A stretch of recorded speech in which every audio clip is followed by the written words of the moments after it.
భారతదేశానికి అణు సహాయం చెయ్యం, మీరు అణు దేశం కింద మారొద్దు అని చెప్పింది అమెరికా, రష్యా.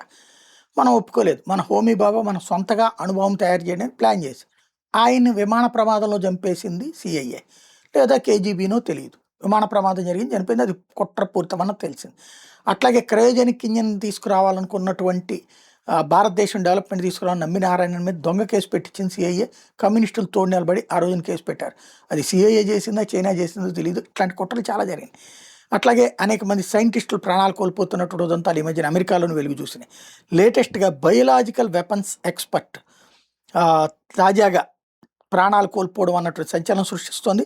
ప్రొఫెసర్ ఫ్రాన్సిస్ బోయ్లే, ఇతను అమెరికన్లో బయోలాజికల్ వెపన్స్ ఎక్స్పర్టు. ఏదైతే బయోలాజికల్ వెపన్స్ యాంటీ టెర్రరిజం యాక్ట్కి సంబంధించినటువంటి కీలక పాత్ర కూడా పోషించాడు. ఈయన తాజాగా ఏదైతే బిల్ గేట్స్కి సంబంధించినటువంటి అంశం, అట్లాగే ఫైజర్ CEO ఆల్బర్ట్ బోరోలా మీదను కూడా కంప్లైంట్స్ చేస్తూ వచ్చాడు. కేసు కూడా డచ్ కోర్టులో కేసు కూడా వేశాడు. ఈ వ్యక్తి లేటెస్ట్గా ప్రాణాలు కోల్పోయి కనబడ్డం అన్నటువంటి సంచలనం సృష్టిస్తోంది. 74 ఏళ్ల ఆయన చనిపోయి ఉన్నటువంటి స్థితిలో కనుక్కున్నారు. కారణం ఏంటి అన్న దాని మీద ఆరా తీస్తున్నారు, దర్యాప్తు చేస్తున్నారు.